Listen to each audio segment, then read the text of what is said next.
I gotta say, buying a camera is exciting. It's always exciting, especially the process of buying a camera, watching reviews, comparison videos, checking which online camera store has the best deal, which lens is the best lens to pair with the camera, checking if there is any used options out there or if there's any sales on the new cameras, and then getting to checkout and rethinking all over again because this new camera just came out, or you're just considering 3 or 4 cameras because they kind of check all the boxes. And that is considering what you'll be using the camera for right now.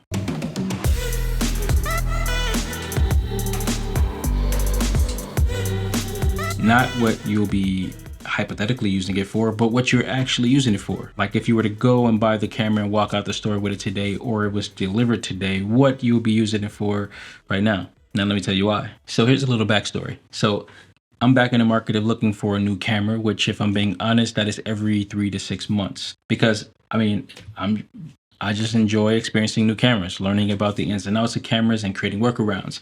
It's not about buying the camera so much, it's more about the experience. But this time is different. I'm looking for a new workhorse camera that is going to get me through the next year or two. And what I mean by year or two, I'm really meaning 6 to 8 months. So based on all my past purchases, I want to go through this purchase from a practical or logical standpoint. This camera is for work and play, and if I'm being honest, mostly for play, but I'll be working with it. And I want to share with you what has been weighing on my brain before I go out and make this purchase.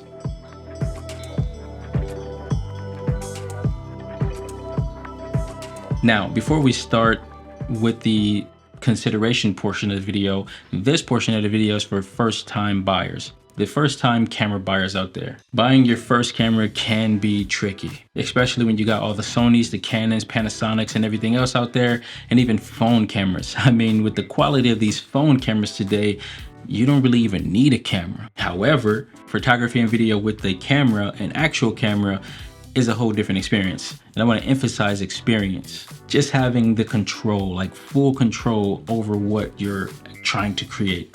Although with certain apps with phones you can do that, but it's just like you have everything on the camera. Sometimes you have to go into menus depending on the camera, but you have everything that you need right there in your hands. You can control it. How much light's coming in, how much isn't, how much bokeh do you want based on the lens you have. Just so much control compared to a phone. But then going back on that, these phones today, they're very powerful. But let me get back to photography and video with a camera. It's a whole different experience, and I want to emphasize experience even when picking up a camera for the first time, or picking up a camera that you put down and haven't touched for a while and then picking it back up. That experience trumps it all. Even if it's a good experience or a bad experience, and then you're remembering why you want to buy a new camera because the camera you have just is a pain.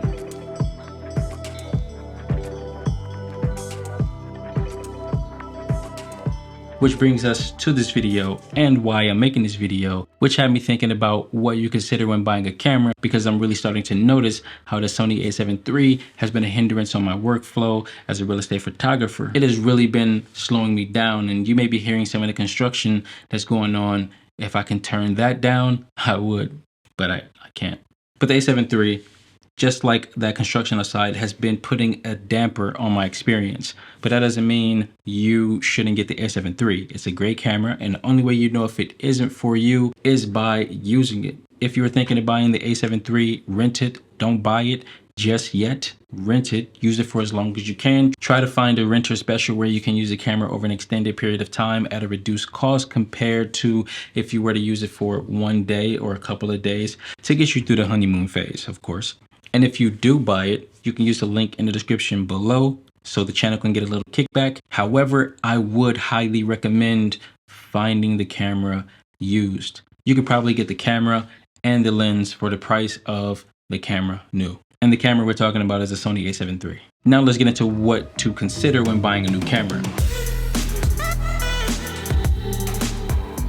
Consider what you'll be using it for, photography, video, or both. Also, if you're using it for social media, are you using it to create YouTube videos, or are you just using it to capture moments throughout your day and you want a nice small little compact camera that'll do that for you. And with that, most cameras today are advertised as hybrid cameras, or cameras that can do both photography and video And depending on what you are looking for, a hybrid camera, a photo first camera, or a video camera will heavily dictate how much you need to save up and dish out when it comes to price. You also want to factor in buying memory cards, lenses, batteries, and other accessories you may need based on the type of shooter you are. And before buying your first, your second, or your third camera, or every other camera after that, consider what the manufacturers made the camera for and whether it may meet the needs of what you're looking for in the camera based on what you will actually be using it for. Not what you'd hypothetically be using it for, what you'd be using it for 2 years from now, but what you need it for right now. What skills are you trying to grow? How the camera can help you develop those skills based on the features the camera has, and what creative doors will this camera help you, like actually help you unlock. The camera is just a tool, and you, the artist, use the camera to paint with light. Now there are some cameras that are made solely for video, photography, and both.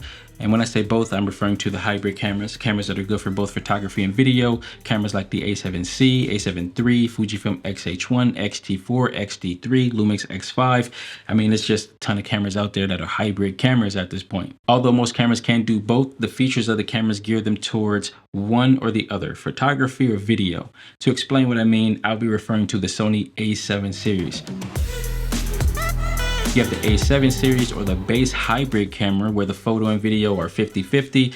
This is the standard A7, so the A7 I, 2, 3, 4, and the C. The one that I've used to try to record this video 4 times already, but it just caught fire. You have the photo first A7, which is the A7R. So you have the A7R 1, 2, 3, and 4, where the photo and video features are more like 80-20, 80% photo, 20% video. This is just an example. Don't quote me on these percentages, but the R stands for resolution. This is still technically a hybrid camera. However, the R series of the A7 cameras are focused on high quality, high resolution photos. So the R series tends to have a high megapixel count, but you can still shoot video with the A7R, which makes it a hybrid. And you have the video first A7, which is the A7S, and that's the A7S 1, 2, and 3. Where photo video are more like 20-80. 20% photo and 80% video. The S stands for sensitivity. This is also technically a hybrid camera. However, the S series of the A7 cameras are focused on sensitivity of the sensor, which allows for better low light performance and noise control in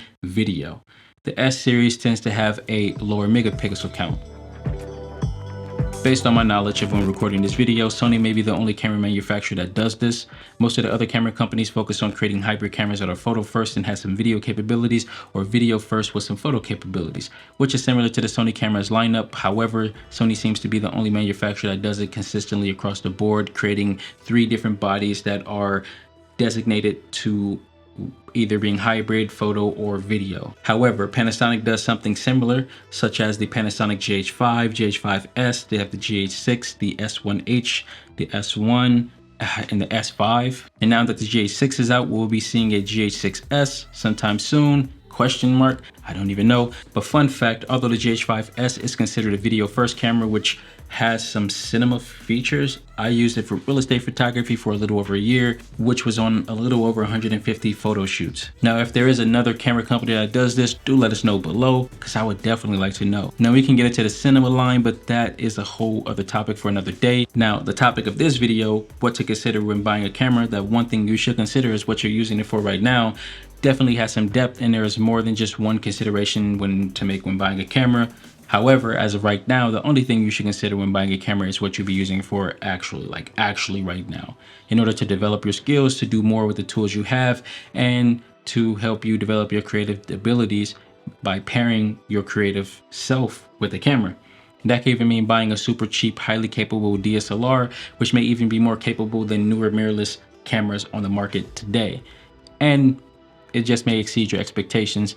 Every use case is different, which is why this video right here will help you with your camera purchase decisions. And that is it for today. I want to thank you for joining, and stay awesome.